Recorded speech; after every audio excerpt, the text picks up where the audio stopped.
आज 26 नवंबर है, संविधान दिवस। भारत डेमोक्रेसी से मजबूत होता है और डेमोक्रेसी राजनीतिक पार्टियों से चलती है। आज एक और पार्टी का गठन हुआ है, नाम है पॉलिटिकल जस्टिस पार्टी। उसके अध्यक्ष मेरे साथ हैं, कोषाध्यक्ष हैं, उपाध्यक्ष हैं। डेमोक्रेसी के लिए बहुत ज़रूरी है कि बहुत सारी राजनीतिक दल हो। इस देश में लगातार एक कॉन्स्पिरेसी की जाती है कि अमेरिका के तरह 2 ही दल हो।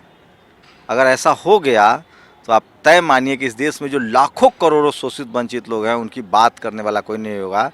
तो जितना ज़्यादा दल होगा उतना ज़्यादा कंपटीशन होगा और उतना ज़्यादा लोकतंत्र के लिए अच्छा होता है। माननीय कांसीराम साहब कहते थे, मजबूत नहीं मजबूर सरकार जनता के लिए फ़ायदेमंद होता है।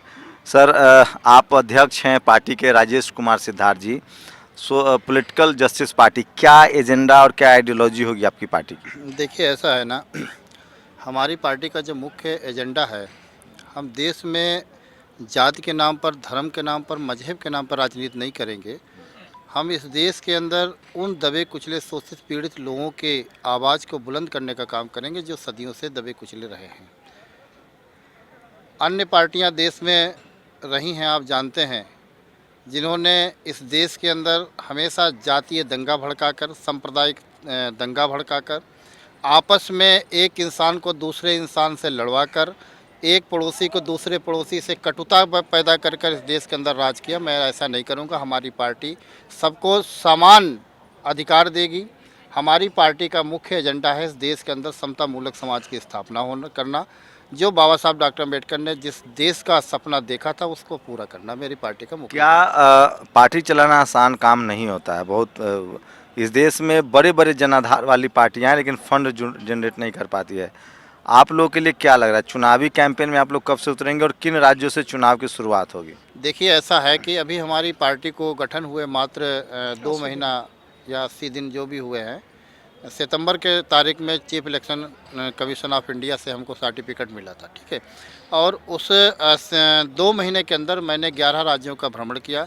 अभी असम में गया था दौरे पे। असम में चुनाव होने वाला 2021 को उद्देश्य मद्देनजर रखते हुए मैंने असम की यूनिट को तैयार किया है। पहले बंगाल यूपी में चुनाव है? नहीं, बंगाल यूपी में अभी कहाँ चुनाव है। बंगाल यूपी में तो 2022 में यूपी में चुनाव है। बंगाल में तो अभी दिसंबर में होने वाला है। दिसंबर में होने वाला है, चूँकि अभी पार्टी का हमारे गठन हुआ। अभी बिहार में चुनाव हो चुका है। मैंने बिहार में हस्तक्षेप इसलिए नहीं किया क्योंकि हमारी पार्टी का गठन ही अभी हुआ है।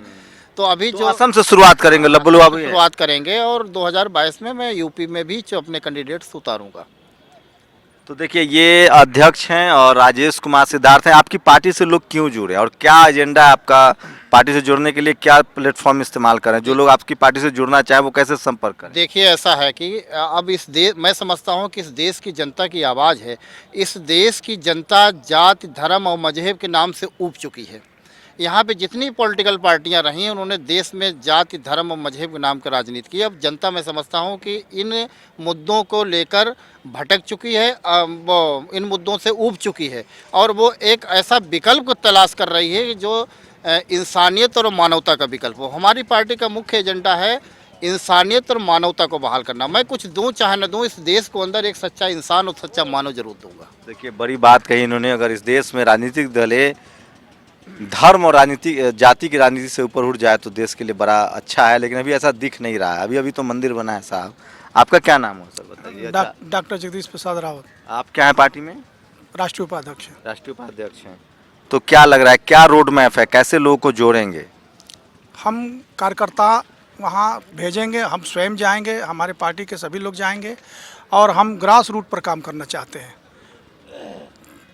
पब्लिक के बीच में जाना चाहते हैं, गरीब गुरबा के बीच जाना चाहते हैं, झोपड़ियों में जाना चाहते हैं, हर जगह पे जाना चाहते हैं जहाँ शोषित पीड़ित समाज के लोग हैं, उनके बीच जाना चाहते हैं और उनके बीच जाकर काम करना चाहते हैं। उन्हें राष्ट्र के नाम पर, देश के नाम पर और समाज के नाम पर जागृत करना चाहते हैं और उनको वोट का महत्व समझाना चाहते हैं कि आपके वोट का कितना बड़ा महत्व है।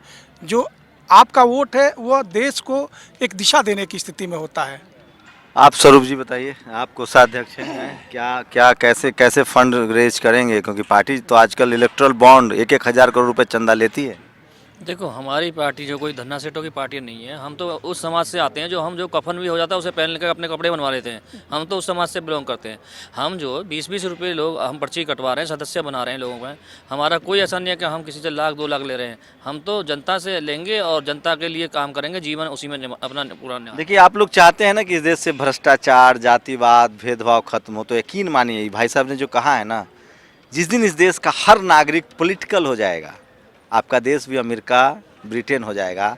क्योंकि जब तक आप पॉलिटिकल नहीं होंगे तब तक आप सवाल नहीं पूछेंगे, और जितनी ज़्यादा राजनीतिक दलें बनेंगी, लोग वो उतना ज़्यादा जनता के बीच जाएंगे, और जनता जिस दिन पॉलिटिकल हो जाता है उस दिन उस देश की राजनीति जो है, उस देश का नेता, उस देश के अफसरान, हुक्मरान, तमाम चीज़ें जब आप सवाल पूछना शुरू कर देंगे तो सब कुछ सही हो जाता है। पॉलिटिकल पार्टी का यही काम है, जितनी ज़्यादा राजनीतिक दलें बनेंगी, जनता जितना ज़्यादा पॉलिटिकल होगी, उस देश का भला उतना होगा। आप लोग अपनी प्रतिक्रिया जरूर दीजिए। और वो जो तमाम जो पहले से प्रचलित सवालें हैं कि एक पार्टी थी और पार्टी की क्या ज़रूरत है, मैं फिर कह रहा हूँ, जिस दिन इस देश की जनता और खासकर SC, ST, OBC माइनॉरिटी के लोग पॉलिटिकल हो जाएंगे, अपने राजनीतिक अधिकार को जान लेंगे, उस दिन इस देश को बेहतर मुल्क बनने से कोई नहीं रोक सकता है। शुक्रिया आप लोगों का हमसे बात करने के लिए। कैमरामैन तारा दत्त के साथ शंभू कुमार सिंह, नेशनल दस्तक, दिल्ली। नेशनल दस्तक की आपसे गुजारिश है कि अगर इसको बचाना चाहते हैं तो नेशनल दस्तक को सब्सक्राइब करने के लिए रेड कलर के सब्सक्राइब बटन को दबाएं, फिर बेल आइकन की घंटी दबाएं। नेशनल दस्तक को बचाने के लिए बहुत जरूरी है कि हर खबर को शेयर करें, लाइक करें, कमेंट जरूर करें।